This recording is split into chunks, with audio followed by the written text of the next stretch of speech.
claro y quedamos en dos tipos de presiones. ¿Se acuerdan? Las presiones había presiones intratorácicas y presiones intratorácicas o llamadas intrapleural, era una de ellas, y la otra era la intraalveolar o intrapulmonar. Valentina, ¿por qué se decía que la presión intrapulmonar o intraalveolar era negativa en inspiración y positiva en expiración? ¿Por qué significa ser negativo? Negativa en inspiración y positiva en expiración.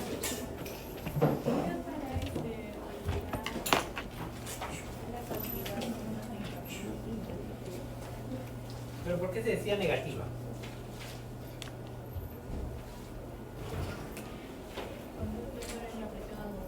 ¿Cómo? ¿En qué sentido? A ver, ¿cómo en inspiración, Ximena, es menor? ¿Por qué en inspiración es negativa la presión intrapulmonar?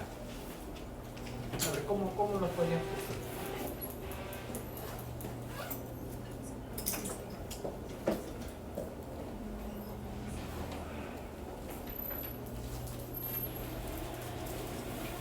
Jonathan, ¿por qué?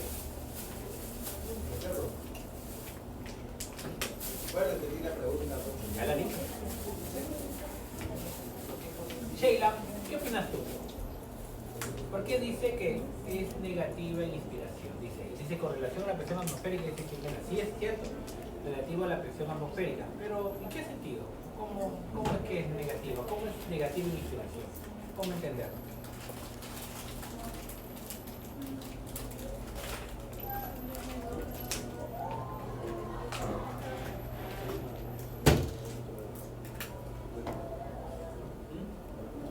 ¿Cómo puede ser eso? ¿Qué es menor a la presión? ¿Pero cómo? ¿Por qué es menor en inspiración? ¿Porque hay contracción? No, pero no, ¿para qué? ¿El volumen en qué sentido?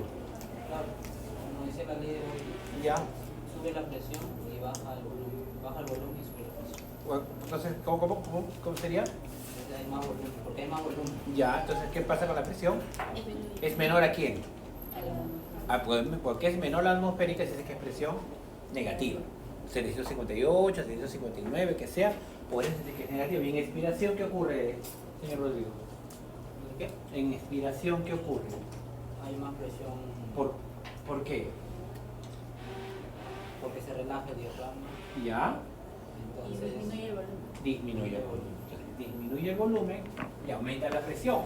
Claro, y como la presión es superior a la presión atmosférica, se dice que es una presión de qué tipo? Positiva.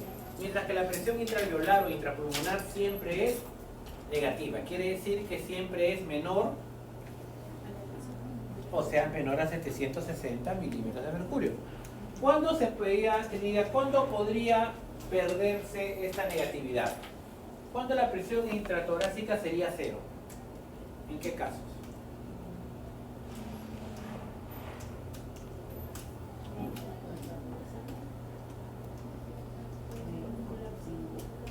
Pero ¿por qué ocurriría un colapso? Aldair, ¿por qué?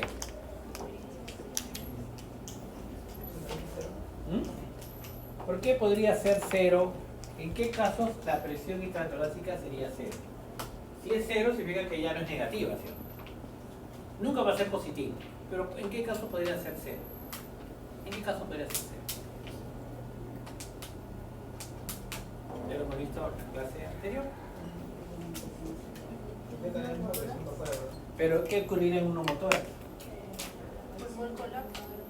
¿Cómo? ¿Y qué ocasionaría la ruptura de la pleura?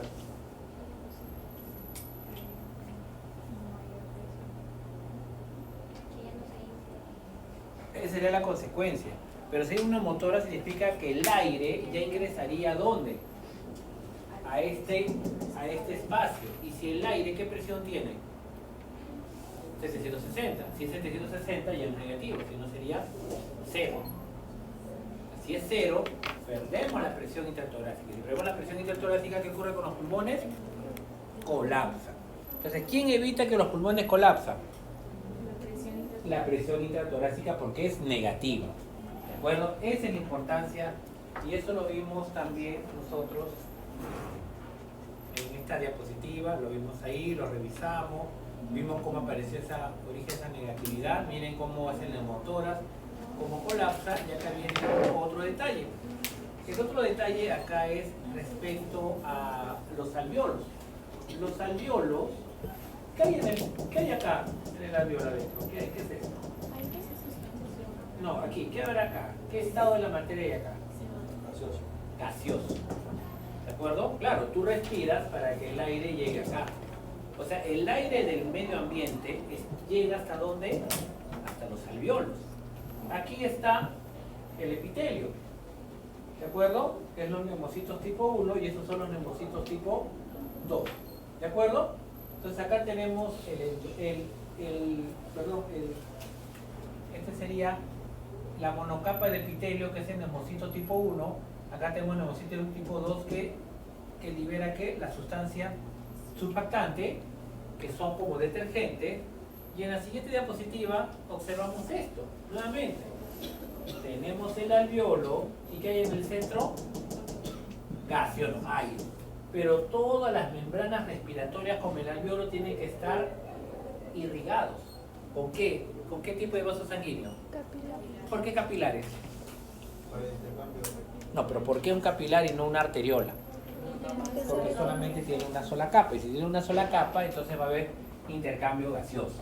¿De acuerdo? Entonces, si vemos el dibujo acá, nuevamente, tenemos el alveolo, ¿con qué? Con su monocapa de epitelio, que es el neumocito tipo 1, el neumocito tipo 2, que es la sustancia surfactante, y por el otro lado, ¿qué tenemos? El endotelio. ¿El endotelio de qué vaso sanguíneo? De un capilar. Claro, una sola capa. Y en el otro lado, ¿qué tenemos? El glóbulo rojo con el plasma. Entonces, si la presión en el alveolo es alto de oxígeno, el oxígeno va a pasar a la sangre. ¿Y qué tiene en alta concentración la sangre que llega al alveolo? El CO2, monóxido no, sino el CO2. ¿Y qué va a pasar por el CO2? Va a pasar hacia dónde? Hacia la donde va a haber intercambio gaseoso. Pero para que ocurra la palabra intercambio gaseoso, las membranas tienen que tener capilares. Porque si no tiene capilares, ¿podrá hacer intercambio gaseoso? No. ¿Llegar el aire acá? Sí. ¿Con buena presión de oxígeno? Sí. Pero si no están irrigados, lamentablemente no va a haber intercambio. ¿De acuerdo? Entonces, viendo la diapositiva anterior, vemos otro detalle. Nosotros queremos que este aire que tiene oxígeno, el oxígeno donde pase hacia acá. Entonces, aquí, ¿qué faltaría colocarle para hacer una membrana respiratoria? Un vaso sanguíneo. Acá tendría que haber un vaso sanguíneo. ¿Qué más tendría que dibujarlo ahí? ¿Qué más tendría que dibujar? Tendría que buscar primero que tengo el endotelio. ¿De acuerdo? ¿Qué más tendría que dibujar acá? Ahí está la sangre, pero ¿qué me importa de la sangre? ¿Qué vendrían a ser estos? Los glóbulos rojos de mamífero. ¿Qué va a ocurrir con, en este caso, el oxígeno? Va a ir por dónde? Hacia aquí. Y el CO2 va a ir hacia acá. ¿Se entiende la idea o no? ¿Conforme? ¿Qué es lo que tener presente? Para que este gas, oxígeno, pueda solubilizarse. ¿Por qué solubilizarse? Porque la sangre es líquida o no. Y el oxígeno es un gas. Si yo quiero solubilizar en los gases, todos los alveolos tienen que tener una capa de agua.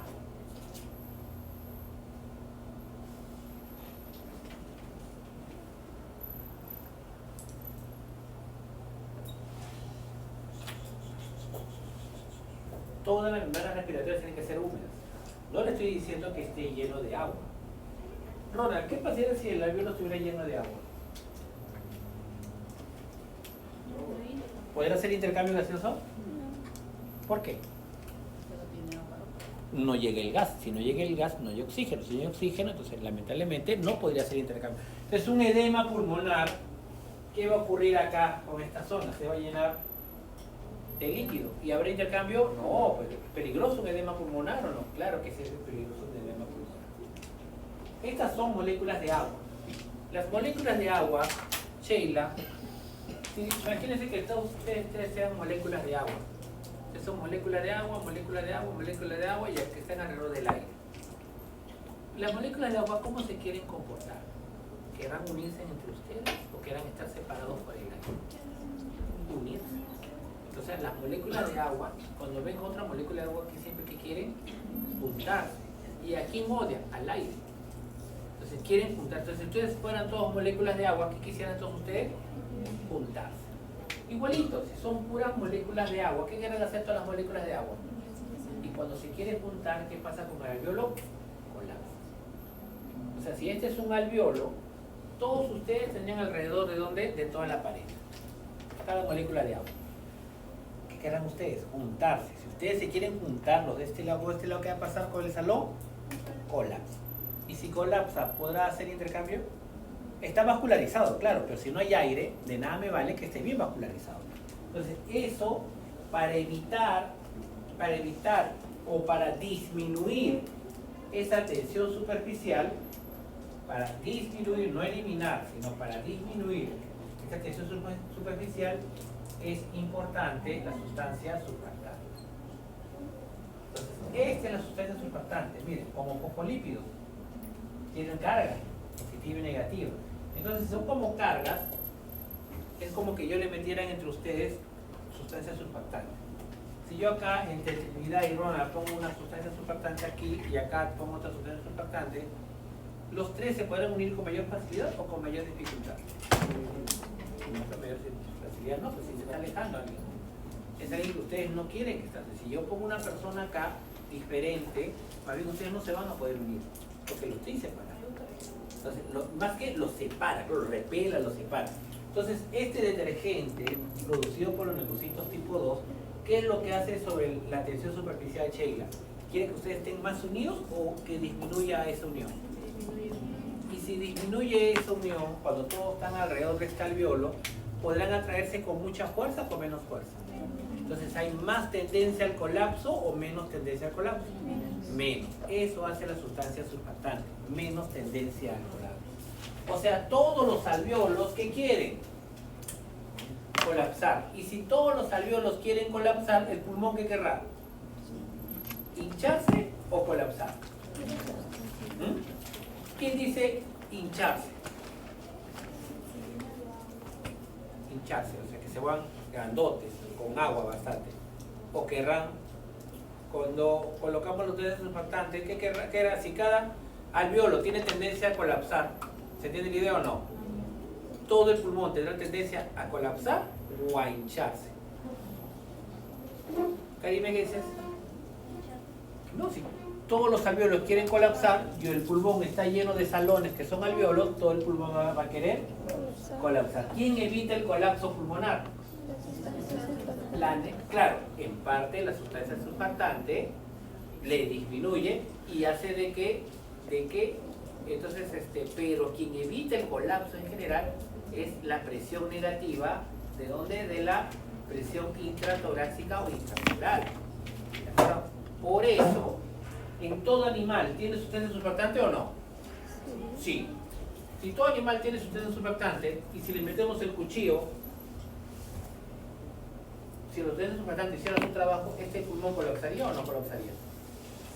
No colapsaría, simplemente la sustancia surfactante disminuye la tensión superficial, no la anula, simplemente la disminuye. Igual el pulmón colapsaría. ¿Por qué no colapsa? Por la presión intratorácica. Ahora, viene el otro. Dime. Esto de aquí. Esto azul es el agua. El agua. Evita que colapsen los alveolos. Este es la solución. Evita que colapsen los alveolos. Ahora viene lo otro. O sea, todo pulmón tiene tendencia a colapsar. Díganme ustedes, voy a hacer dos minutitos. Han hecho un experimento hace como 50 años. Agarraron dos pulmones de caprino, que de oveja creo, ¿ya? Y a un pulmón, era un pulmón como estaba. Llegaron un pulmón, imagínate que ese pulmón tenía varios alveolos. Y estos alvéolos, obvio, que estaban humedecidos, ¿sí o no? ¿De acuerdo? O sea, estaban con su capa de agua. ¿De acuerdo? Y esta capa de agua, pues tiene su sustancia también. ¿Qué sustancia? Surfactante, que le disminuye la tensión superficial, pero igual colapsaría.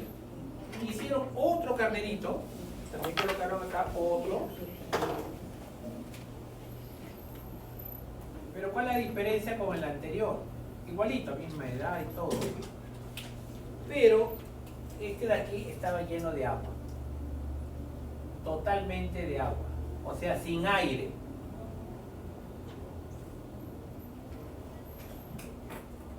Este no. Hay acá aire, aire, aire, aire. Entonces, le colocaron dos bombas. Acá le colocaron una bombita acá. Y acá le colocaron una bomba A. Y le colocaron una bomba, ¿qué tipo? ¿Cuál va a ser la función de la bomba? Es como soplar. ¿De acuerdo? Va a soplar. ¿Cuál de los dos pulmones creen que ustedes que fue más difícil inflarlo?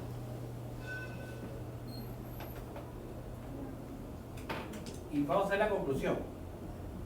Si es más difícil inflarlo, ¿es porque tiene más tendencia al colapso o menos tendencia al colapso? Más tendencia al colapso. ¿Se entiende la idea o no? Entonces viene la pregunta, hicieron un experimento hace tiempo, hace décadas. La pregunta, ¿cuál es más difícil inflar? ¿El pulmón que tenía aire, solamente una capa de agua, o el pulmón que estaba lleno de agua? ¿Sí? Opción A. ¿Quién dice que es más difícil? Como está ahí en la figura.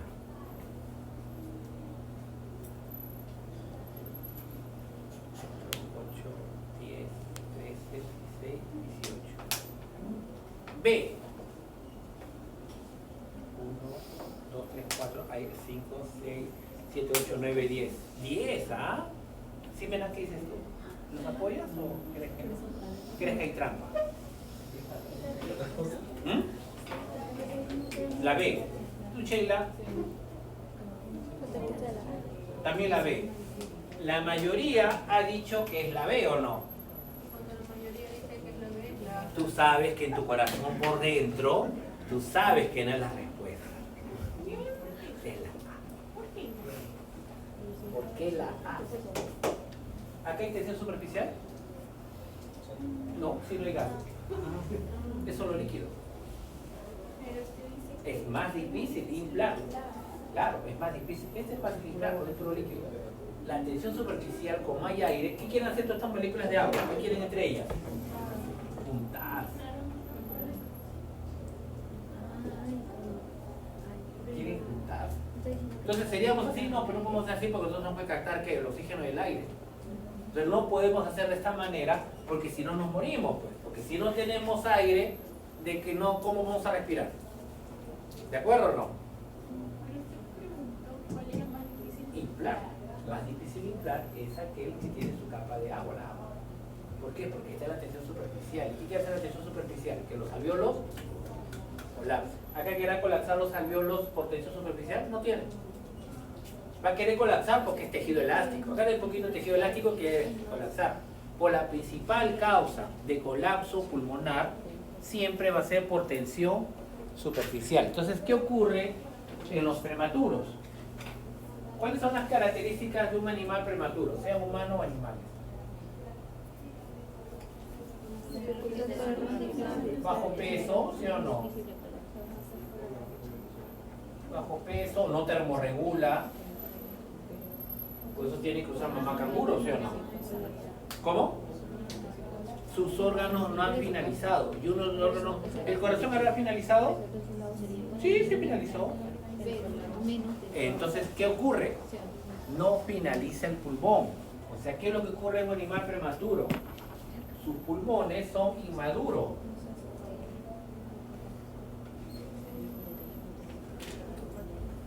Si si este es un pulmón de un prematuro, o sea, justo en el último tercio de gestación, ¿tendrán neumocitos tipo 1? Claro que tiene que tener un tipo 1. ¿Cómo no va a tener neumocitos tipo 1? Los neumocitos tipo 1 se crearon desde el inicio. ¿Han llevado histología y embriología todavía? ¿Sí? ¿Han llevado? ¿Cómo se derivan los pulmones? ¿De dónde derivan los pulmones? Ariana, ¿de dónde derivan los pulmones? ¿De qué capa germinal derivan los pulmones? ¿De qué órgano derivan los pulmones? Del intestino anterior. Se geman del intestino anterior. La vejiga natatoria son rezagos de pulmones. La vejiga natatoria, muchos de ellos están conectados al intestino. Y luego también algunos se desconectan. De una yema se forma en la capa endodermal y rodeado por la capa mesenquimatosa. Deriva de dos, del endodermo y del mesodermo. El endodermo en la capa interna y lo que envuelve es el mesodermo, es el cartílago, los vasos sanguíneos. Pero eso se forma pues en la organogénesis, o sea, en la primera tercia de gestación ya se formaron todo, ya está el endotelio. El endotelio está. En el último tercio, estos desgraciados se demoran en sintetizar, ¿qué cosa? La sustancia surfactante. Entonces, en un prematuro, sus pulmones tendrán más tendencia al colapso o menos tendencia al colapso. Más tendencia al colapso. Claro, si a un prematuro o a un niño normal le pones un cuchillo, igual sus pulmones van a colapsar. No porque tengan neumocitos tipo 2 bien, significa que no va a colapsar, va a colapsar. Quien evita es la presión intertorácica. Intraalveolar no, ni intrapulmonar, es sinónimo. Entonces, ¿qué ocurre en los niñitos o en los animales que son prematuros? Van así. ¿Por qué? Tratan de expandir más su caja torácica. ¿Por qué? Para hacer más negatividad intratorácica. ¿Para qué? Porque sus alvéolos tienen tendencia al colapso. ¿Tienen tendencia al alvéolo pulmonar? Claro que sí, porque las sustancias surfactantes, como forman una capa entre ellas, no quieren atraer muchas moléculas de agua. Cuando hay menos sustancias surfactantes, el líquido comienza a salir más, se comienza a llenar más de líquido. Tiene más tendencia al edema. Entonces, ¿qué tratamiento lo harían ahí? Primero, pues incubadora, parte termorregular, antibiótico. ¿Y qué le aplican? Para madurar los pulmones se le ponen unas ampollas. ¿De qué? ¿Te acuerdas? Corticoides. Los corticoides hacen de que neumocitos tipo 2 comienzan a trabajar mucho más rápido. Pero a partir de la semana 20. Si es después de la semana 20 ya no se ve no progreso. Antes de la semana 20. De la semana 20 para adelante. Antes de la semana 20 no se ve no progreso.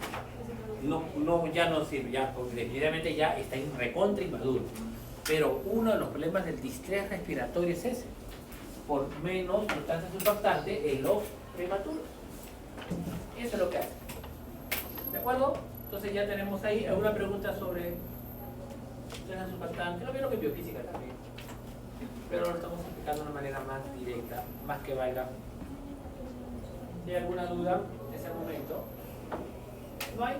Perfecto, continuamos entonces. Así es, para comenzar a utilizar más sustancias surfactantes. Es un tratamiento que ya les colocan. Ahora, miren acá también lo otro. Miren las vías aéreas. Este alvéolo en este momento tendrá alta concentración de oxígeno o baja concentración de oxígeno. Alta.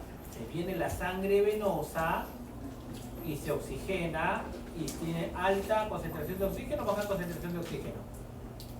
Esa de acá. Alta.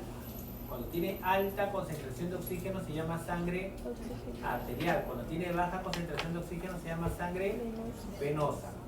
Jonathan, esta sangre arterial, ¿a dónde irá? ¿A dónde llegará? Jonathan dice, los órganos Al corazón. al corazón. Muy bien, Omar. ¿A qué lugar exactamente el corazón? Al ventrículo izquierdo. No, nunca va a llegar la sangre a los ventrículos. Atrio izquierdo. ¿Cómo se llama el vaso sanguíneo que lleva la sangre del pulmón al atrio izquierdo? Vena pulmonar, tú lo has dicho bien. O sea, la vena pulmonar está llevando sangre arterial. ¿De acuerdo? Y esta sangre venosa mixta que ha llegado, finalízalo por favor, Ariana. Esta sangre venosa mixta, ¿de dónde está proveniendo? Del ventrículo derecho. Del ventrículo derecho. ¿Qué vaso sanguíneo está llegando? La arteria pulmonar. O sea, la arteria pulmonar está llevando sangre venosa para que haga intercambio gaseoso llamado hematosis también y retorne como sangre arterial por las venas pulmonares. Llega al atrio izquierdo, ventrículo izquierdo y sale por... y sale por la arteria aorta. Muy bien, por la arteria aorta. Claro, si llega al atrio izquierdo, llega al ventrículo izquierdo, tiene que salir por la arteria aorta. Y Marjorie, ¿qué sangre estará saliendo por la arteria aorta? ¿Sangre arterial o sangre venosa? Claro, si hace oxígeno en los pulmones. Si ya llegó al atrio izquierdo, es sangre arterial. Ventrículo izquierdo, sangre arterial. Arteria aorta, sangre arterial. ¿Dónde, Karimé, esta sangre arterial se volverá sangre venosa? Cuando llega a los capilares de todos los tejidos y retornará al corazón por las venas cavas al atrio derecho como sangre venosa y pasará al ventrículo derecho como sangre venosa y saldrá por la arteria pulmonar como sangre venosa, porque le van a llegar al pulmón. Tiene que llegar al pulmón para que haga el intercambio. Muy bien. Entonces ya tenemos ahí la importancia de este intercambio gaseoso. Entonces ya saben cuál es más difícil. El experimento está ahí en los libros, en todo lugar lo hacen. Seguimos. Ahora.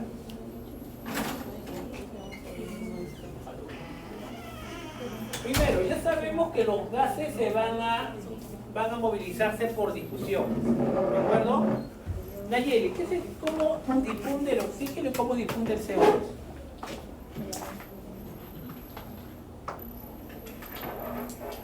¿Cómo difunde? De mayor presión a menor presión. El oxígeno, Nayeli, ¿cómo atraviesa todas las... ¿Por qué tipo de transporte el oxígeno va desde el alveolo y llega a la sangre? Pasivo, pero hay dos, difusión simple o difusión facilitada. Simple, ¿por qué? Porque no tienen carga. Son moléculas pequeñas y no tienen carga, entonces pasa por difusión. O sea, el oxígeno hacia la sangre y el CO2 hacia el alveolo. Eso quiere decir.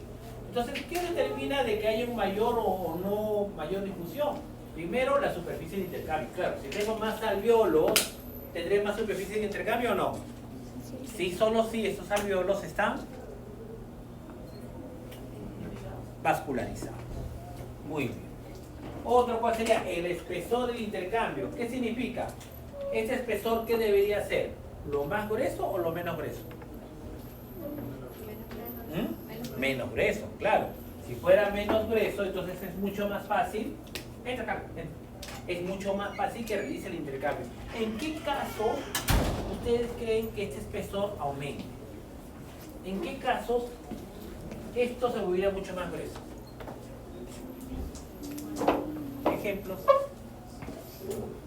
¿Cuándo ese espesor sería mayor? ¿Tiene idea? ¿Cuándo?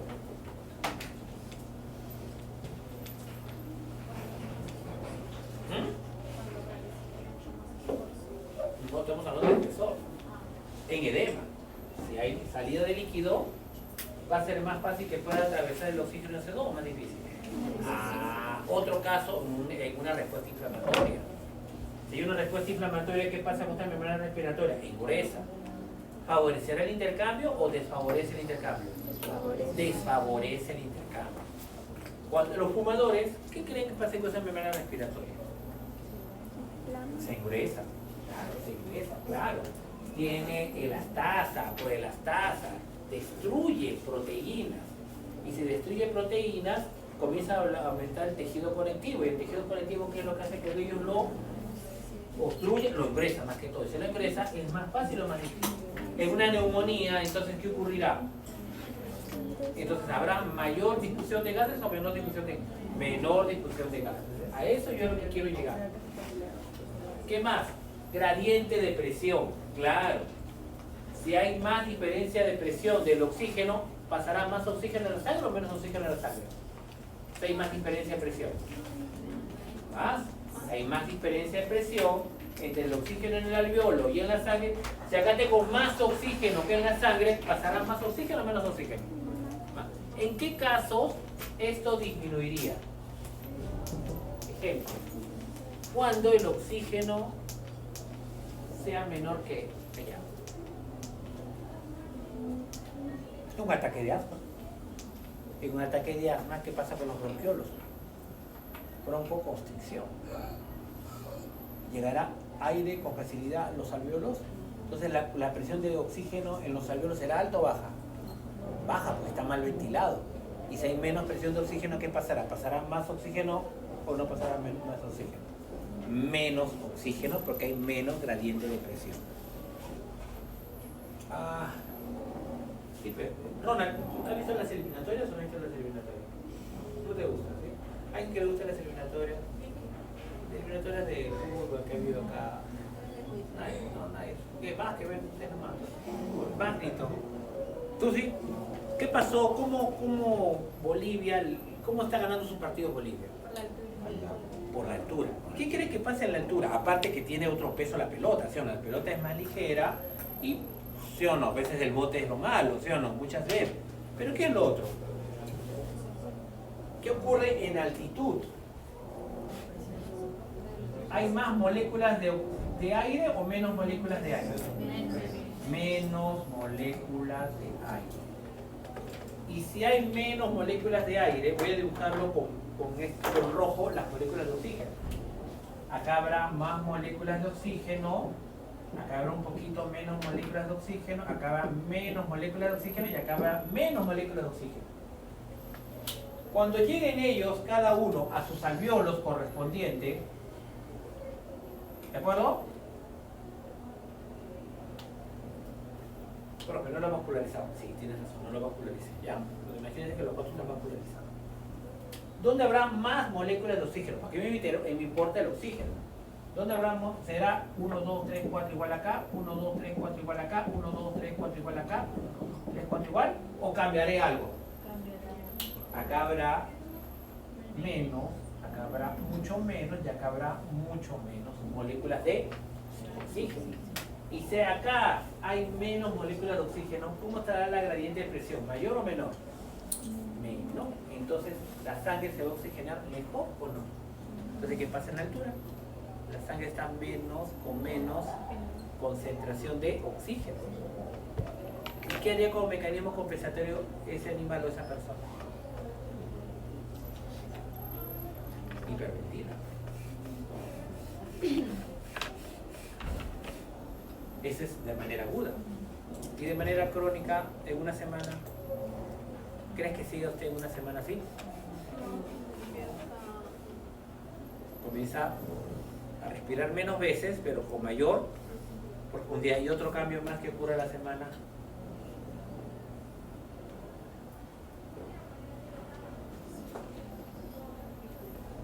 Otro cambio, ¿no?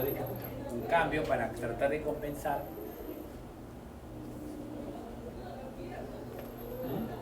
Omara, ¿qué piensas? Estoy pensando en qué podría. ¿Cómo podría entonces? ¿Qué crees que ocurre en una semana? Aparte de que ya la hiperventilación va disminuyendo, le llaman HRV, le llaman eso. Luego la frecuencia respiratoria no aumenta tanto como al inicio, pero aumenta tu capacidad pulmonar, ¿sí o no? Pero aumenta la hemoglobina. Aumenta hipolicitemia, aumenta la hemoglobina. Y si aumenta la hemoglobina, ¿para qué? Aunque haya poco oxígeno, poder captar, aunque sea ese poquito oxígeno que tiene. ¿De acuerdo? Eso lo vamos a ver en unos minutos. Pero eso lo vas a ver en la semana. Entonces, cuando van a jugar pelota, ¿qué es lo mejor? ¿Qué le ha ido mejor, maestro señor Paz, cuando juegan pelota? ¿Viajar el mismo día o estar unos días antes aclimatándose? Claro, cuando se han ido a Cusco, se han ido a Arequipa o se han ido a Huancayo, el primer día es fatal. Luego la primera dormida, recién el segundo y tercer día, y al quinto día tú ya te sientes allá. ya te sientes uno más allá. Pero no es porque te sientas uno más allá, sino porque ya hay aclimatación. Ya tu hemoglobina comienza a aumentar, el número de glóbulos rojos comienza a aumentar por recién a la semana, no al inicio. Pero ese mismo día que ocurre, falta. Como yo, equipo 1, le hubiera mandado yo el domingo, yo lo mandaba de frente a la abuela. Una semana, para que esté aclimata. En una semana se aclimata. Pero ellos van a viajar el sábado. Porque también hay otros que dicen, no, mejor cuanto menos tiempo vas a tener una mejor respuesta. Dependería del tipo de ejercicio que van a hacer acá esta semana. Otros que hubieran hecho, como los equipos que lo están llevando al alto de Bolivia. La Paz es, ¿cuántos metros? 3.800 metros sobre el nivel del mar. Huancayo está a 3.200, Arequipa está a 2.900, Cusco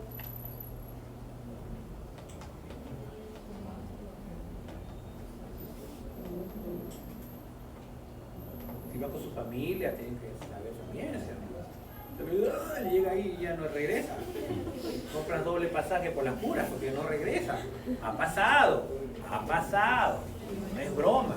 Hay que tener mucho cuidado cuando vamos con personas. Ustedes saben que últimamente ha habido muchos extranjeros que han muerto. En este último año ha habido 4 o 5 reportes y han sido pues de manera aguda. Han hecho un mal de altura agudo. Entonces, ¿por qué? Porque tienes que caminar. Si caminas, hay mayores requerimientos de oxígeno que te faltan. ¿De acuerdo? Entonces, en ese caso, pues, Cusco está a 2.800, pues si vas a Machu Picchu es a 3.100, 3.200, más elevado. Porque sé que es lo más elevadito. Cusco es aquí, pero el otro está más arriba. Entonces, también esas cositas. Entonces, uno te aclimata hace varios días. Entonces, otro componente, hemos dicho, la concentración de hemoglobina. Si tengo más hemoglobina, transporto más oxígeno o menos oxígeno. Más. Si tengo menos hemoglobina, transporto menos oxígeno. Entonces, con los que sufren una anemia, antes se duele todo el rato. ¿Por qué? Porque en parte es porque menos oxigenación. La ventilación puede estar normal. Su pulmón debe estar rosadito. No importa. Pero esa sangre tiene menos contenido de hemoglobina. Tiene menos contenido de hemoglobina, tiene menos capacidad de captar, ¿qué cosa? El oxígeno. ¿De acuerdo? Entonces, eso ocurre en la aclimatación. Aumentan los niveles. Y otro importante, la solubilidad. El oxígeno, según esto, ¿es muy soluble o poco soluble? Poquito soluble, muy poquito soluble. ¿De acuerdo? Muy poquito soluble. Es bien difícil que el oxígeno se disuelva en el agua. Eso quiere decir en resumen. Ojo, el oxígeno es muy difícil, Karimé, escucha, escríbelo, ¿ah? Karimé, escríbelo. El oxígeno es muy poco soluble en el agua. Por lo tanto, señor Rodrigo, en el plasma será poco soluble o muy soluble. ¿Por qué? Porque el plasma principalmente, ¿qué es? Agua. ¿Correcto? Pues a mí más me importa decir que el oxígeno es muy poco soluble en el plasma. Mira, está diciendo. Profesor, una pregunta. Cuéntame. En una fibrosis pulmonar es cuando se vuelve tejido conectivo, creo, y también es por el espesor de la membrana Se endurece. y deja de... No va a hacer un buen intercambio. Así es. Y ahí ya no, nunca Lo más. que pasa es de que cuando se cicatriza, porque al final hay como una cicatrización, es como cuando tenemos un corte. Acá normal, te pones láser o queratolíticos y normal, la cicatriz puede disminuir, ¿sí o no? Pero dentro, entonces tu capacidad pulmonar pierde. Es igualito que ocurre en tuberculosis. En tuberculosis, los huecos que te deja el Mycobacterium queda como cicatrices, engrosados. Y es así hasta que ya no... Por eso el poco pulmón que te queda hay que cuidarlo. Pero ¿puede una persona vivir con eso? Claro, si que está tratado, claro que sí. La cosa es que esté, evitar, pues, ¿sí o no? Las infecciones recurrentes, el problema también viene a ser por la alergia también, las alergias o el asma que hace una broncoconstricción. Si ya tiene una, tiene que estar, el ambiente tiene que estar limpio, bien ventilado, correcto o no, una temperatura adecuada, evitar las corrientes de aire, pero si no, normal. Pueden vivir, yo sí, un amigo que su papá vino hasta ahora, muchos años, y ha sido minero y tiene problemas de fibrosis, porque ha estado en mina, ha trabajado toda su vida en mina, toda su vida estuvo en Cerro de Pasco, toda la vida lo único que conocía ha sido la mina. Y en la mina, pues, los equipos de protección, estamos hablando de hace 50 años, no creo que sean los mismos equipos de protección que hay ahora, ¿sí o no? Entonces, él ha quedado con algunos problemillas, pero mientras esté bien nutrido, cuidado y apenas hay cualquier problema, lo que siempre tienen que tener presente es la saturación de oxígeno. Siempre la saturación de oxígeno es importante. Y ahorita vamos a explicarlo por qué. Muy buena pregunta, Ariana, porque justo la clase justo se iba a abrir en media hora, justo para hablar de la saturación de oxígeno, y justo lo que vimos, le hicimos la semana pasada a Osito, ¿sí o no? A Osito le colocaron en la oreja, ¿sí o no? La saturación que salió 99%. Nayeli, ¿qué significa 99%? Porque eso sacaron, ¿sí o no? 99, 98%, ¿no? O sacaron 83, 99 sacaron. Ejercicio sacaron 99. ¿De acuerdo? Así, Osito, 99. Después del ejercicio, 98 y 99. 98 y 99. ¿Y antes del ejercicio? 99. Hay gran diferencia entre 99 y 98, es lo mismo. 99 y 98 no veo una diferencia significativa. Pero si tienes menos de 90, ¿se acuerdan que en el COVID todo el mundo se usaba un saturador y no podías bajar de 90, ¿sí o no? Estabas en 95, entrábamos en psicosis, entrábamos todos, ¿sí o no? Cada rato nos medíamos que tenía que estar más de 95. ¿Por qué? Y justo con tu pregunta es lo que va a continuar. Justito es la pregunta ahí. Muy buena pregunta, muy buena pregunta. Entonces, Karime, ¿qué escribiste al final?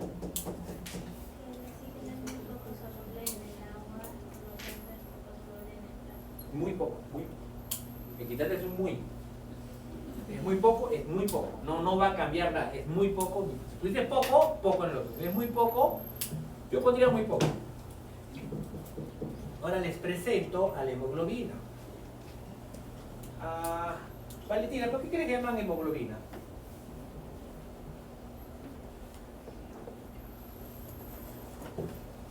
La hemoglobina es una proteína cuaternaria. Le llaman hemoglobina porque tiene un grupo hemo y una. Se llama hemoglobina. Porque tiene un grupo hemo y tiene una globina. Se llama hemoglobina. Si tuviera un grupo cianina, le llaman hemocianina. Le llaman globina porque se llama globina. Y la hemoglobina es una proteína. Miren acá el grupo, una hemoglobina es esta de acá. La pregunta viene acá. ¿Cuántos grupos hemo y cuántas globinas tiene? 4. Perfecto. Muy bien, Jimena. Tiene 4 grupos hemo y 4 cadenas de globina. Las cadenas de globina son como serpentinas de Sailor Moon, así que se ponen así. Imaginen que cada uno es un grupo hemo. Ese es un Sailor, esa es una globina. Entonces tiene 4 grupos hemo y cada grupo hemo está protegido por una globina. ¿Quién transporta oxígeno? El grupo hemo. Justo aquí hay un átomo de hierro, un átomo de hierro, un átomo de hierro y un átomo de hierro.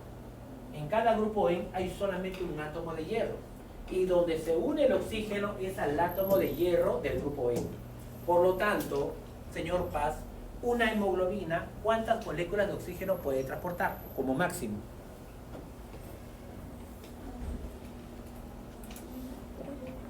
Una sería este grupo hemo. ¿Y este? Entonces, una hemoglobina puede transportar máximo 4 moléculas, no 4 moles, 4 moléculas de oxígeno. ¿Y la globina transporta oxígeno? No, hemos dicho que protege a quién? Al grupo hemo. Nada más. Algunos lo relacionan, o lo hacen unos dibujitos, con una pelota. 4 paños. ¿De acuerdo? Y cada paño tiene un huequito que es el grupo N. Entonces, ¿cuántas moléculas de oxígeno se pueden ahí? 4. Estas son las cadenas son alfa, alfa y beta son las cadenas de globina. Entonces, el máximo, ¿cuántas moléculas de oxígeno puede transportar? 4. La globina protege al grupo N. Entonces, acá viene la pregunta. La hemoglobina es como tener un tren que tiene muchos vagones, pero que solo pueden transportar, ¿cuántas personas? 4. Entonces, tremendo moleculón, solo para transportar ¿cuántas moléculas de oxígeno? 4. Uno diría, pucha, que es demasiado gasto energético, pero no, es necesario. La globina protege al grupo N, lo protege y lo vuelve a la hemoglobina, lo vuelve funcional con estos plegamientos. Gracias a ese plegamiento puede este grupo E con su átomo de hierro, que puede transportar oxígeno, y este átomo de hierro siempre está en estado hierro más 2. El hierro puede estar en más 2 y más 3. Por lo tanto, está en estado ferroso o estado férrico. Escuché los dos. Ferroso. Oso es para el menor grado de oxidación y ico es para el mayor grado de oxidación. El hierro pertenece al grupo de la tabla periódica al 8A o B. No, A son los gases nobles. B. ¿Sí o no? Hierro con el cobalto y con el níquel, el peconi que le llaman, ese grupo 8, 9 y 10 de la columna. ¿Sí o no? Ellos tienen grado de oxidación 2 y 3. Entonces es en el estado ferroso. ¿Quién lo mantiene en estado ferroso? La globina. Entonces, miren la importancia de esto. La globina lo protege. Entonces, ¿conforme hasta ahí? Sheila, ¿conforme hasta ahí? Seguimos entonces. Acá ya viene lo último, pero para seguir entendiendo esta parte de aquí, pues tenemos que cambiar de PPT. Entonces volvemos a la semana 7, donde hicimos coagulación. Y en coagulación, la primera parte era, vimos coagulación, bla, bla, bla, bla, hemostasia, y hemos hablado y hemos tomado, y luego miren lo que faltaba hablar de los glóbulos rojos. No es que nadie quería hacerlo, sino que la idea quería hacer los glóbulos rojos justo con respiratorio. Por eso que está recién, vamos a ver los glóbulos rojos. Ahí tenemos los glóbulos rojos. ¿Por qué son rojos? Por la hemoglobina. Por la hemoglobina. ¿Pero quién le da el color a la hemoglobina? El hierro. El hierro le da ese color rojo. Los crustáceos, en el grupo N, ¿qué tienen? No tienen hierro, ¿qué tienen? Cobre. Cobre, la hemocianina, pues se llama. Entonces, en vez de tener hierro, ellos tienen, en el N que tienen, cobre. Y el cobre es medio azul verdoso. Por eso los crustáceos, su sangre es media verduzca, media azulada. Es por el cobre, no por el hierro. ¿De acuerdo? Por eso es simplemente un pigmento respiratorio, también le pueden llamar, y todo lo que ustedes quieran poner. Ahora, vemos aquí, no voy a borrar esta de acá, voy a borrar un poquito acá esta parte, no se me duerman más de lo que hemos estado durmiendo. Pero nos interesa, ustedes saben que siempre tenemos células pluripotenciales. Hemos visto nosotros que de células precursoras mieloides sale el megacariocito. El megacariocito es una célula gigantesca, multinucleada, que da origen a los trombocitos o las plaquetas. Las plaquetas, como lo mencionamos, ya no viene para el examen, viene la parte de coagulación nada más, pero no la parte de que no lo hicimos todo. Las plaquetas son restos celulares, no son células, son fragmentos celulares. ¿Qué tenían las plaquetas dentro? Gránulos. Gránulos nada más, tiene gránulos, no tiene núcleo, son gránulos que vino del megacariocito. Hay una célula precursora llamada eritroide o eritrocítico. Y gracias a una hormona llamada la eritropoyetina, sintetizada a nivel renal, favorece la eritropoyesis para producir, en otro caso, ¿qué? Los famosos glóbulos rojos. ¿De acuerdo? Los glóbulos rojos, esos son los que nos importan, o le van a hacer los eritrocitos. ¿De dónde viene? Pues miren ustedes, tenemos una célula madre, el stem cell que tenemos, y miren ustedes cómo va diferenciando poco a poco. Entonces se dan cuenta que las primeras son grandes y medias basófilas, y luego pasan a eosinófilas. ¿Qué ocurre con el tamaño del glóbulo rojo? ¿Va aumentando o disminuyendo? Disminuyendo. Va disminuyendo el tamaño del glóbulo rojo. ¿Qué más observamos? Que el reticulocito, miren cómo todavía hay la pérdida o la destrucción de ¿quién? Del núcleo. Y al final queda como un eritrocito maduro que no tiene núcleo. ¿De acuerdo? Pero, ¿por qué era rojo el glóbulo rojo? Por la hemoglobina. ¿Qué organela sintetiza la hemoglobina?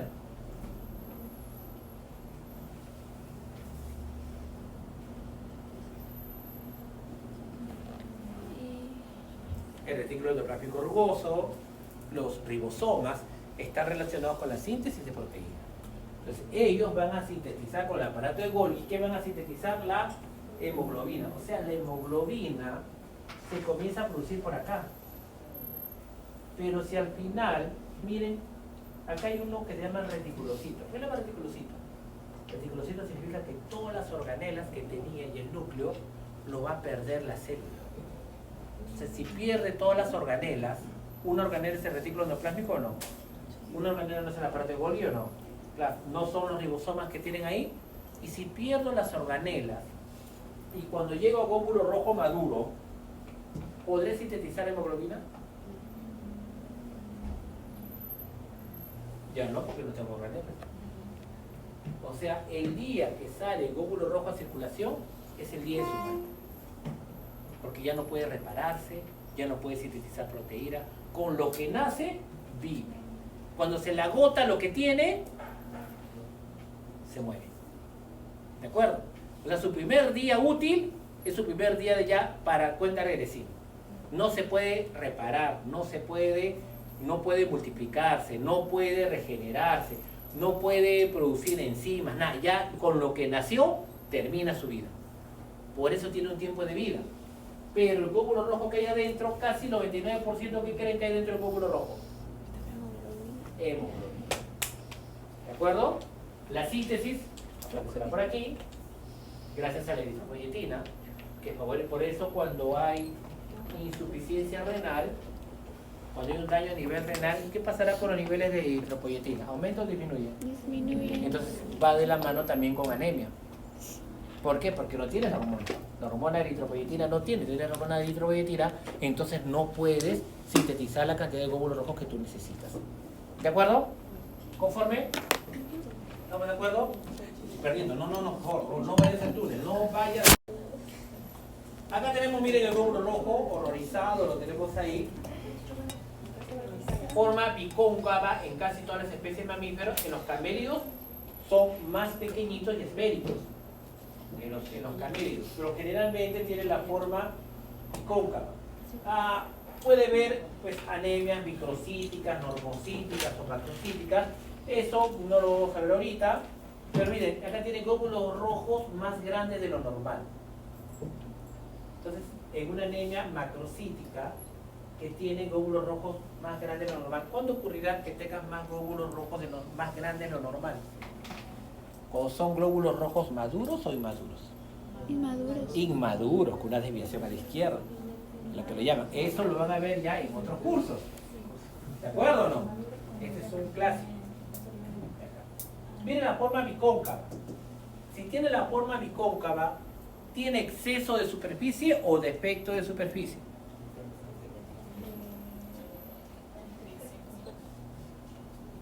¿Dónde te abrigarás más en el invierno? Que este año ha habido, pues, hemos bajado a 12 grados. Acá en nuestro conito, que lo que ven en este conito, ha bajado bastante la temperatura. ¿Qué te abrigará más? ¿Una colcha, tomando el mismo grosor? ¿Una colcha pequeña o una colcha de mayor dimensiones? Mismo grosor, ¿ah? Mayor dimensión. ¿Porque tienes exceso de superficie o no? Claro, entonces si tienes exceso de superficie, volumen, pues te puedes cambiar de forma fácilmente o no. Claro, después tienes como que tienes un pellejo más grande de lo normal. Eso es importante porque va a permitir que estos glóbulos rojos se puedan deformar con facilidad o no. Van a poder deformarse con facilidad. ¿Cuánto diámetro aproximado de glóbulos rojos de mamíferos por ahí? Por las 8 micras. 8 micras más o menos es el diámetro que tiene un glóbulo rojo. 8 micras. Ahora veamos aquí. Miren, tenemos acá la membrana del glóbulo rojo. Miren lo que tiene la membrana del glóbulo rojo. Tiene glicoproteínas que están incrustadas en los fosfolípidos. ¿Se ve? No la voy a tomar si es la glicoforina C, si es la banda 3, la banda 4.2, si es la anquirina, la leucina. No me interesa nada de eso. Lo único que me interesa es que hay proteínas que están incrustadas ¿dónde? En la membrana. ¿Se ve o no? Proteínas integrales. ¿Pero por qué me importan estas proteínas integrales? Porque hay unas proteínas estructurales que ven acá de negro y de rosado que le llaman las espectrinas. Las espectrinas, miren cómo se conecta entre proteínas integrales. Son como doble cadena. Estas cadenas, ¿qué permitirá? Que los glóbulos rojos se puedan deformar o no se puedan deformar. Jala por un lado, se mueve para acá. Jala por otro lado, cambia de forma. Le da buena deformación a los glóbulos rojos cuando tienen esa proteína estructural llamada las espectrinas. Eso me interesa. Profe, la banda 4.9 no me interesa. Solo me interesa que digan que tenemos la cadena alfa y beta de quién, de la espectrina que está unida a proteínas integrales. Eso sí me interesa que sea. No me interesan los nombres. Pero quizá hay espectrinas. Miren acá. Puede ver diferentes tipos de anemia. A ver, puede haber una anemia plástica cuando solamente tenemos precursores eritrocíticos o proeritroblastos. ¿De gran tamaño o no? ¿Se han dado cuenta o no? Son glóbulos rojos de gran tamaño. Claro, si hay una insuficiencia renal, ¿qué es lo que ocurre? No hay buena cantidad de eritropoyesis. Y si no hay buena, de eritropoyetina, ¿podrá terminar la eritropoyesis en nuestros glóbulos rojos? No, son glóbulos rojos maduros. Infecciones víricas en células precursoras. Definitivamente te va a dañar todo lo que vaya a realizarlo ahí. Otro común es la deficiencia de hierro. El hierro forma parte de ¿qué era? De la hembra. De la Hemo. del grupo E, ¿sí o no? Claro, si no tenemos hierro, ¿va a poder transportar oxígeno o no? No. Entonces hay una anemia ferropénica cuando hay deficiencia de ¿qué? De hierro, ¿de acuerdo o no? Entonces si hay deficiencia de hierro, ¿cómo son estos glóbulos rojos? Más chiquititos, se llaman hipocrómica porque tiene menos hierro de lo normal y microcítica porque es de menor tamaño. Miren cómo puede ver tantos defectos o infecciones cuando está ocurriendo la eritropoyesis. ¿Se han dado cuenta o no? Pero también puede haber una anemia cuando el glóbulo rojo maduro en el torrente sanguíneo y lo llamamos hemólisis. Y eso lo vimos en la práctica. ¿Se acuerdan que vimos la hemólisis cuando los glóbulos rojos se rompían? ¿Qué ocurre? ¿Qué saldrá del glóbulo rojo? Hemoglobina. La hemoglobina, y la hemoglobina le daba el color rojo al plasma, porque si no el color del plasma era transparente o medio amarillo. ¿Qué puede destruir el glóbulo rojo maduro? Parásitos. Parásitos, malaria, muy común. Entonces, respuestas inmunológicas. Y acá dice algo importante: defectos en la membrana y defectos en el metabolismo. Vamos a acá, justo lo que decíamos nosotros. Normalmente, cuando vamos a la altura, ¿cómo es la presión de oxígeno en el aire? ¿Alta o baja? ¿Alta? No, dijimos que en altura había menos moléculas de oxígeno. Había menos presión. Si hay menos presión en el aire, en la sangre, ¿habrá más presión o menos presión? Menos. Entonces el riñón va a censar que hay poca presión de oxígeno en la sangre que está llegando ¿a dónde? Al riñón. Entonces, ¿qué hace el riñón? Que sintetiza gran cantidad de eritropoyetina. ¿Y qué va a pasar con la cantidad de número de glóbulos rojos? ¿Va a aumentar o no? Sí. Aumenta. ¿Ves? Estás aumentando el número de glóbulos rojos. Estás aumentando también la concentración de hemoglobina. Importante. Miren cuando hay una insuficiencia renal. ¿Qué ocurre con los niveles de eritropoyetina? Baja anemia, menos glóbulos rojos. ¿De acuerdo? Ese es muy importante en ese caso. ¿Qué necesitamos nosotros, decíamos, para Para la hemoglobina, ¿qué es lo más importante dentro del grupo E? El hierro. El hierro. El hierro nosotros no lo producimos. El hierro viene del alimento. Entonces tenemos que darle hierro. Entonces, normalmente el hierro es captado con el alimento que tenemos, pasa por el estómago y ¿dónde va a ser absorbido? Miren ustedes, ¿dónde? Justo en los enterocitos. Justo lo que vamos a ver nosotros en un ratito. El hierro tiene que absorberse a nivel intestinal. Acá tienen el hierro en estado 2, aquí ¿qué pasa? Estado 3, y pasa ¿a dónde? Al intestino. Y el intestino, ¿a dónde va a pasar? A la sangre. ¿Quién lo lleva? La transferrina. La transferrina es un transportador de hierro en la sangre. Y mira dónde llega la transferrina. La transferrina lleva, ¿y a dónde lo lleva? Al hígado. ¿A dónde lo lleva? A la médula ósea. ¿A dónde lo lleva? A los macrófagos que se encuentran, ¿dónde? En el vaso y en el hígado. A los macrófagos. Miren ahí. Ahí le está llevando el hierro. Miren acá que el hierro también sale por sangre. Esto lo vamos a explicar por qué. ¿Qué más? El hierro, ¿cómo lo almacena en los órganos? Como ferritín o ferritina. La ferritina o ferritín lo almacena el hierro, ¿dónde? En el intestino, en el hígado y en el vaso se almacena como ferritín. Cuando alguien sufre de anemia, ¿qué te dicen que coma? Vaso. Si no te gusta el vaso, cómete el hígado. Vaso o hígado.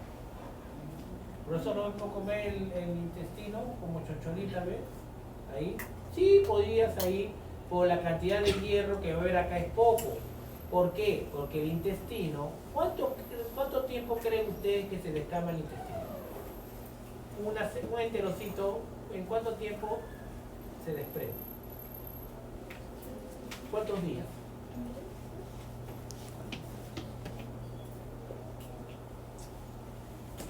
En 3 a 5 días el enterocito se despierta. Tenemos una renovación de intestino cada rato. ¿Pero de qué? De las células enterocitos o células intestinales. Mira la importancia del grupo E. Mira, ¿y para qué llevaría hierro yo a la médula ósea? Porque en la médula ósea se da la eritropoyesis. En los huesos largos de la médula ósea, ahí se da la eritropoyesis. Por lo tanto, esta transferrina con el hierro, ¿dónde tiene que llevarlo? Pues a la médula ósea. Ahora, el problema es ¿por qué los niveles de hierro en mujeres tiene que ser mayor, el consumo de hierro en mujeres que en machos, que en hombres? Pues claro, por la pérdida de sangre. O sea, las mujeres en su ciclo estral, por tener pérdida de sangre, están perdiendo hierro.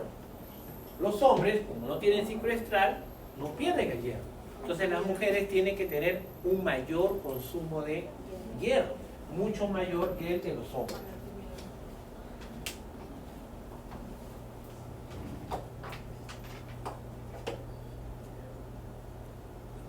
Ahí. Miren acá, este es en humanos, un tipo de anemia llamada anemia hemolítica o llamada esferocitosis hereditaria. ¿Qué es lo que ocurre? Tiene un defecto en la espectrina. Si tiene un defecto en la espectrina, ¿esos glóbulos rojos podrán deformarse con facilidad? No.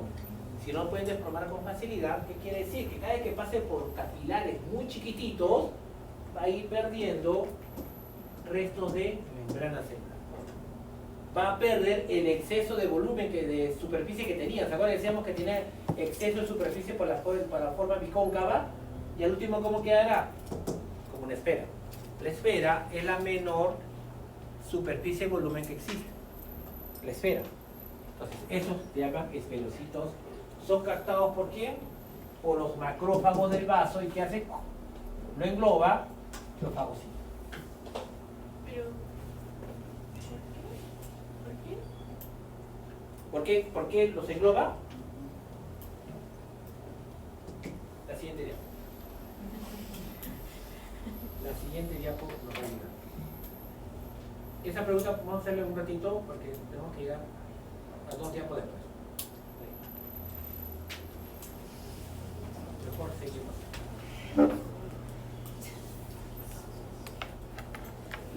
glóbulos rojos, hay dos maneras que los glóbulos rojos se destruyen. Opción 1, van por el torrente sanguíneo y ¡pum!, se destruyen. Otra, llegan al vaso o al hígado, los fagocitan. ¿Cuál creen que sea mejor? El vaso. ¿Que se destruyan en la sangre o que lleguen al vaso, el macrófago, los fagocitan? El vaso. ¿Por qué no sería bueno que se destruyan en la sangre? Porque se sale la hemoglobina. Porque saldría la hemoglobina y la hemoglobina cuando está en el plasma precipita, cuando tiene ese color rojito en el plasma. ¿Se acuerdan cuando había en el plasma cuando hay hemólisis? Esa hemoglobina está precipitada, es globular, es ya como sólido y de esa manera precipitada ¿podrá transportar oxígeno? Ya no, porque ya no es una pelota inflada, es una pelota reventada. O sea, si es que la hemoglobina estuviera viajando solito en el plasma, ¿qué pasaría con esa hemoglobina? Ya sería como una pelota reventada. Y dígame, ¿de esa manera podrá transportar oxígeno? No. Si quiero transportar oxígeno, pues tiene que ser cuando está funcional. La pregunta, entonces, cuando el glóbulo rojo hay una pequeña destrucción intravascular, quiere decir que revienta ¿dónde? Afuera. ¿De acuerdo o no? Afuera, correcto. Pero mayoritariamente la destrucción tiene que ser extravascular, fuera de la sangre. ¿Dónde? En el hígado, en el vaso, los macrófagos del sistema retículo endotelial. El vaso tiene trabéculas. La visto histología tiene bastantes huequitos. Entonces, si hay un glóbulo rojo y tengo bastantes trabéculas, ¿podrá un glóbulo rojo esférico podrá pasar con facilidad? ¿O cuando tenía exceso de membrana pasar con facilidad? Entonces, en hipercitosis, esos glóbulos rojos, cuando pierden deformación, ¿qué pasa a los macrófagos? Los agarra al toque, los fagocita, y si les fagocita, ¿qué le quita? El hierro. Y ese hierro lo lleva a la médula ósea, la transferrina, para producir nuevos glóbulos rojos. Porque la que se destruye en sangre ya no funciona. Por eso necesitamos glóbulos rojos, por eso necesitamos que tengan deformación. Ahora dígame, estos macrófagos que están mayormente en el vaso, ¿quién tendrá mayor poder de deformación, señor Paz? ¿Un glóbulo rojo que recién salió de la médula ósea o un glóbulo rojo que ya tiene 100 días en sangre? Claro, porque tiene más exceso de membrana. Si tiene más exceso de membrana, ¿podrá deformarse más o no? Y a medida que normalmente se va deformando con el tiempo, ¿ganará deformación o menos deformación?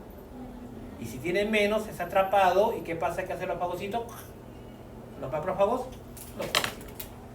Entonces, de esa manera detecta glóbulos rojos que estén ya viejitos, porque han perdido deformación. Eso es lo que nosotros queremos.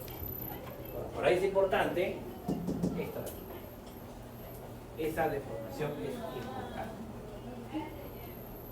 ¿Esa deformación se refiere cuando están prácticamente?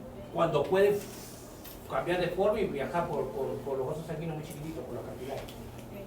Eso quiere decir deformación.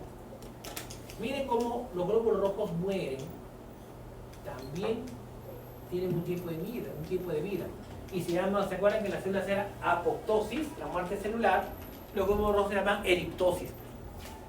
Destrucción de muerte programada ¿de quién? De los glóbulos rojos, la eriptosis. Hay ese término llamado eriptosis. ¿Qué es lo que ocurre? Esta es la última diapo de ahí. Y tenemos que ver esta de aquí. En glóbulo rojo maduro, vamos a despertarlos. Tengo que hacer descanso, pero no hacer descanso. Déjate que estas dos diapos. ¿Tienes un ratito, unos 3 minutos? Porque quiero terminar. Camino,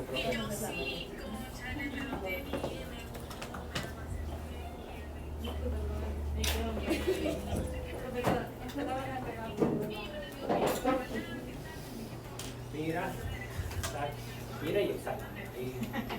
Todo se mejora así. Ahí está. Mayoría.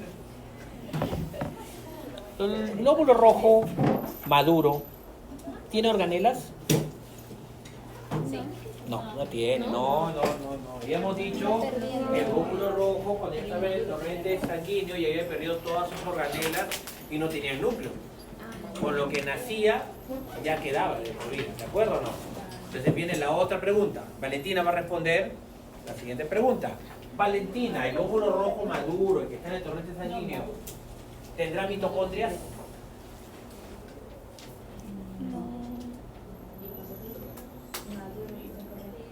Si la mitocondria es una organela, no tiene mitocondria. Porque no tiene. El glóbulo rojo maduro no tiene ninguna organela. Y la mitocondria es una organela. Carla, entonces, si no tiene mitocondrias el glóbulo rojo, ¿qué no podrá hacer el glóbulo rojo maduro si no tiene mitocondrias? Su energía. ATP. ¿No podrá producir ATP? Porque no Cero ATP, se muere. Pues, sí. Si no produce ATP, no realiza la fosforilación oxidativa. O sea, no produce el ATP en altas cantidades. Porque gracias a la fosforilación oxidativa que está en la mitocondria y gracias al oxígeno que llega a la mitocondria, puedes producir buenas cantidades de ATP. ¿Conforme, Mariuri? Igual no se entendió. ¿O era otra cosa que discutíamos? Otra cosa, ¿eh? Ya. Entonces, como no tiene mitocondrias, entonces no puede producir los 34 ATP. Entonces solamente puede producir ATP por el citosol. O sea, hace la glicólisis. Tengo mi glucosa y lo llevo hasta piruvato o lactato. Nada más. Por cada molécula de glucosa, ¿cuántos ATP se puede producir por la glicólisis? Solo 2 ATP. Inviertes 2 y produces 4. ¿Cuál es tu saldo? 2. O sea, por cada molécula de glucosa solo puedes producir 2 ATP. Pero si tuvieras mitocondrias, sería 2 más 34, 36 ATP. Entonces, bestial la cantidad de ATP que produciría si es que tuvieras mitocondrias. Pero no tiene mitocondrias porque dentro del glóbulo rojo que está, que el 99% que tiene dentro del glóbulo rojo, hemoglobina. Porque el glóbulo rojo ha sido creado ¿para qué? Para transportar oxígeno por la hemoglobina. ¿De acuerdo? Entonces, y esos 2 ATP poquititos que producen es lo suficiente ¿para qué? Para vivir sus 100 días. ¿De acuerdo? Pero para producir los ATP necesito enzimas. Enzimas, diferentes tipos de enzimas, la fosfofructokinasa, la fosfenolpiruvato, todo un montón, la exoquinasa, todo un montón de enzimas que no interesa ahorita cuáles son sus nombres, pero necesito enzimas. Dime entonces, Jonathan, ¿cuándo se producieron esas enzimas? ¿En qué parte, en qué estadio se producieron esas enzimas? ¿Cuando el glóbulo rojo estaba en pleno desarrollo o el glóbulo rojo ya estaba maduro? Claro, cuando está en pleno desarrollo. Una vez que está maduro, con las enzimas que tiene, vivirá. Y cuando esas enzimas se agoten, ¿qué va a pasar con la producción de ATP? Lo poquito que tenía, se va a agotar. O sea, claro, apenas vaya usando esas enzimas al comienzo, producirá ATP, aunque sea poquito, pero parejito. Pero cuando comience a envejecer ese glóbulo rojo, ¿qué va a pasar? Las enzimas se van a destruir. ¿Y qué va a pasar con la producción de ATP? Entonces va a entrar un estrés energético. Va a tener déficit de ATP con el tiempo. La producción de ATP cada vez va a ser menor cuando un glóbulo rojo ya esté viejito. Otro, ¿por qué es importante el metabolismo? Produce el glutatión reducido. Este es el famoso GLSH. El glutatión reducido, estos hidrógenos son importantes ¿para qué? Este NADPH, miren cómo está el NADPH acá. Este NADPH le da aquí el hidrógeno. Este es el reducido. ¿Para qué quiero el hidrógeno? Este es el anión superóxido. Este es un radical libre. Los radicales libres, ¿por qué se llama radical libre? Eso lo han visto, me imagino, desde bioquímica básica. ¿Sí o no? Ronald, ¿qué es un radical libre? Que no está acoplado.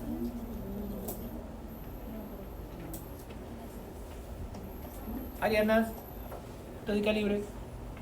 No está acoplado. No, porque es un radical libre. Rodrigo, nada. ¿No he visto radicales libres? Hidroxilo, anión hidroxilo, el OH negativo, el O2 como negativo, el anión superóxido, con el sistema de antioxidante superóxido dismutasa, la catalasa, la glutato peroxidasa. ¿No llevó nada de eso? Bueno, yo tampoco me acordaba, es verdad. Me acuerdo cuando me invité, si tengo que hacer esa parte, tengo que hacer sistema antioxidante. Entonces tengo que aprenderme a la mala o a la buena, yo tengo que aprender. Bueno, en resumen, un anión superóxido es un átomo que tiene un electrón desapareado. Ese es su último orbital, ese electrón está solito. Los electrones siempre tienen que estar en parejitas. Para hacer 1s2, 2s2, 2p6, 3s2, 3p6, 4s2, 3d10, 4p6, 5s2, 4d10, 5p6, 6s2 y ya viene el otro estado, ¿sí o no? ¿Se acuerdan o no? Pero siempre era de 2 en 2 en 2, porque un spin estaba así, el otro spin estaba al revés. ¿Se acuerdan eso sí? Siempre tiene que estar en 2. Si está solito, ¿qué querrá hacer ese anión desapareado? Ese electrón desapareado, ¿qué querrá? Aparearse, claro, quiere aparear, no quiere estar solito. Entonces, ¿a quién se va a querer unir? A cualquier otra molécula y lo malogra. ¿A quién lo quieren? Lo maloran a la hemoglobina. Pero la hemoglobina es bien feliz, vivía su vida tranquila, así, y viene a quién a inquietarlo, el anión superóxido. ¿Y qué pasó? Esa hemoglobina, ¿será funcional o no será funcional? Ya no. Entonces, ¿qué tenemos que hacer con ese anión superóxido? Tenemos que neutralizarlo. ¿Quién lo neutraliza? Este NaPH con glutato reducido, este anión superóxido lo forma agua. Como agua no le va a hacer daño a la hemoglobina, pero sí como anión superóxido. Pero esto va propio del metabolismo, ¿no? Por lo tanto, cuando hay un déficit energético, va a haber un déficit del sistema antioxidante. Y si hay un déficit del sistema antioxidante, ¿qué va a pasar con la hemoglobina? Va a ser alterada. ¿Por quién? Por los radicales libres. Entonces, cuando un glóbulo rojo envejece, no solo entra en estrés energético, sino entra en un estado prooxidante. O sea, lo van a oxidar a la pobre hemoglobina que no quería. Por otro lado, otros NADH, hay una enzima llamada la metahemoglobina reductasa y siempre mantiene al hierro en qué estado de oxidación? Más 2, porque en estado de oxidación más 2 transporta oxígeno. Como grado más 3, no trajo. Entonces el metabolismo te da ATP y te da el sistema antioxidante. Cuando envejece, ¿qué ocurre con todo eso? Se va a pique. Como se va a pique todo eso, entra en muerte celular. Ejemplo, ¿cómo estará en estrés energético? ¿Cómo estará la producción de ATP? ¿Alto o baja? Baja. El sodio entra, normalmente. Sodio entra. ¿Quién sacaba el sodio? De la célula. ¿Qué bomba?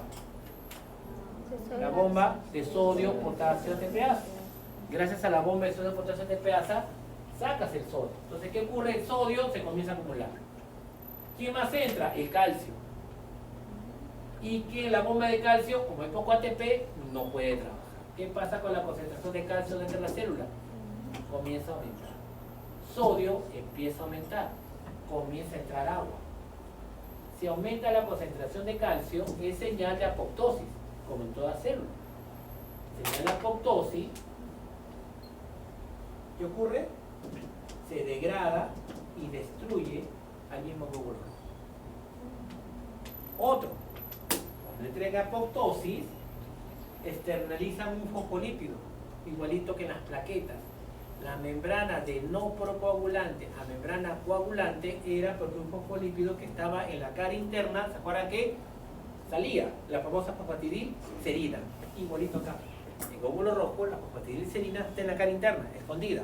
Pero cuando hay estrés energético, ¿qué pasa con esta fosfatidilcerina?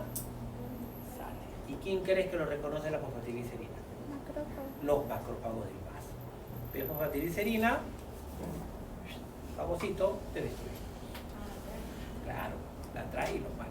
Entonces dígame, ¿qué glóbulos rojos externalizarán más fosfatidilcerina? ¿Los glóbulos rojos recién hechecitos o ya los viejitos? Los viejos. Entonces los glóbulos rojos viejitos tienen fosfatidilcerina. Los glóbulos rojos viejitos tienen menos deformación. Los glóbulos rojos viejitos, cuando pasen por el vaso, el macrófago que va a hacer, lo agarra y lo fagocita. ¿Y qué le saca? El hierro, porque quiere el hierro. Los glóbulos rojos, todos son glóbulos rojos, ya viejitos, dicho maduro. Glóbulo rojo maduro es el que está en sangre. Glóbulo rojo maduro es el que está en sangre. He dicho glóbulo rojo recién salidito o ya viejito, no he dicho maduro. Maduro no, he dicho maduro porque maduro significa que ya está en inflación. Otra cosa es que sea viejito. Glóbulo rojo viejito. La última diapo para su descanso. Esta de acá.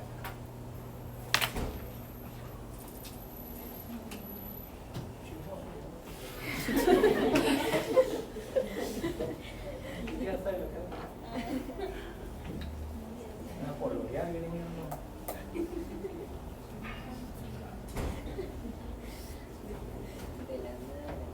Les presento nuevamente. ¿Cuál es la hemoglobina? ¿1 o 2? El 2. Ella es su prima hermana, la mioglobina. La mioglobina le da el color rojo a los músculos. La mioglobina solo tiene un grupo E y una globina. ¿Cuántas moléculas de oxígeno puede transportar? Una. La mioglobina es la proteína que almacena oxígeno en los músculos. Por eso puedes hacer un ejercicio de alto tiempo, porque tienes mioglobina que le va a dar el oxígeno ¿dónde? Al músculo, para que el músculo llegue a la mitocondria, haga la fosforilación oxidativa y produzca 34, 36 ATP, bla, bla, bla, bla. ¿De acuerdo? Pero lo que me interesa, ¿quién es la hemoglobina? Miren, 4 grupos E y 4 cadenas de globina. Y siempre el grupo E, este rojito, ¿quién crees que sea? La globina. De hierro. Ah. Siempre el grupo E está en la cadena E y F de la globina. E. Siempre está entre la cadena E. Justo esa cadena EF le da la forma para que la hemoglobina que pueda captar el oxígeno. ¿De acuerdo? Ese es importante. Ustedes saben que hay estructura primaria, secundaria, terciaria y cuaternaria. ¿Cuál es la estructura primaria de una proteína? Lineal. Lineal, ¿por culpa de quién? Del enlace peptídico, ¿sí o no? Un aminoácido tiene un extremo carboxilo y un extremo amino, un hidrógeno y un R. Este es un aminoácido. Aminoácido 1. Entonces, el aminoácido 1 con el aminoácido 2 se unen por un enlace peptídico, ¿sí o no?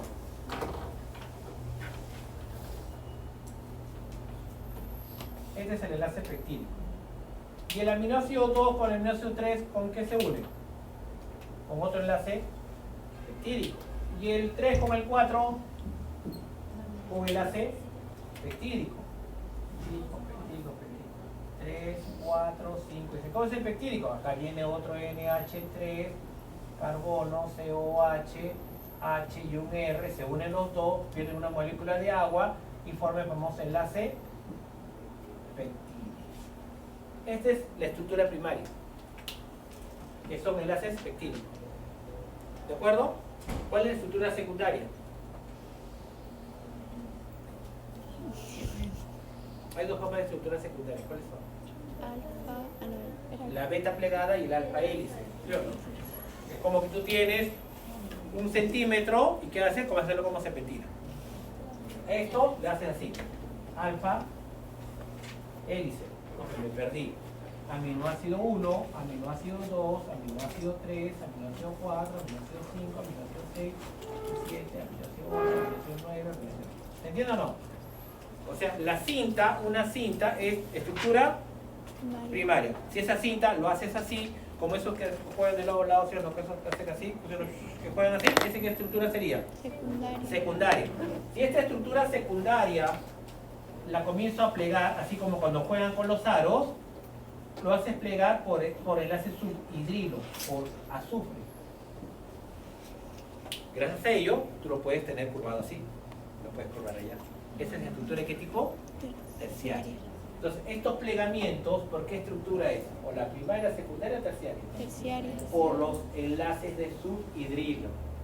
¿Y quién destruía los enlaces subhidrilo? Los radicales libres. El radical libre este de acá, el glutatión protege a esto. Entonces, cuando hay mucho radical libre, ¿qué pasa con esos SH?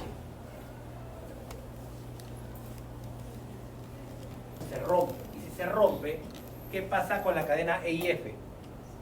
Se abre. Y si se abre, ¿qué pasa con el grupo N? Lo expongo, precipita y ya no funciona. Y esa hemoglobina ya no es funcional. Por eso es importante esa estructura terciaria. Y estructura cuaternaria, ¿por qué le llaman cuaternaria? Cuando unes varias terciarias. Acá hay una terciaria, con otra terciaria, con otra terciaria, con otra terciaria. La mioglobina, ¿hasta qué estructura llegará? Terciaria, porque no hay otras terciarias, se quedó solita. ¿De acuerdo? Este es lo importante. Aquí está el grupo E y acá se va a unir ¿quién? El oxígeno. El oxígeno se une ahí.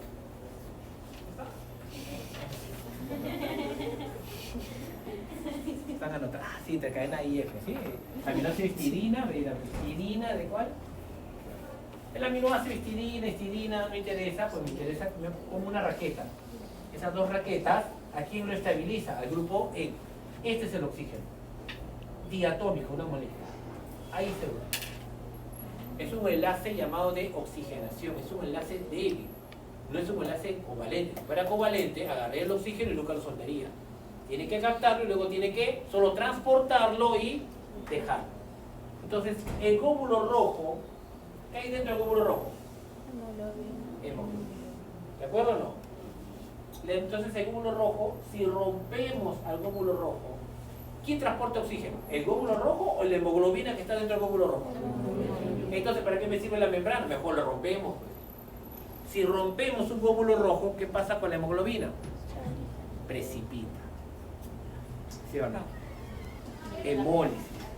Entonces el glóbulo rojo le da todo ese microambiente para mantener la hemoglobina. ¿De qué manera? Funcional. ¿Cómo? Con los sistemas antioxidantes. ¿Con qué? Con el ATP. ¿Con qué? Con el glutatión reducido. ¿Con qué? Evitando de que la hemoglobina se ponga a reducir, se quede oxidada en el hierro más 2, no hierro más 3. Por eso el glóbulo rojo le da ese ambiente necesario para que esta hemoglobina sea siempre funcional. Para eso sirve el glóbulo rojo. Y ahora vamos a hacer descanso porque luego viene que Karimé nos dijo de que el oxígeno es muy poco soluble en el plasma. Nos quedamos con la frase para después del descanso. La siguiente frase que sigue es esa de que justo empezamos con Karimé. Vamos a hacer un descanso de 5 minutos. ¿Está bien?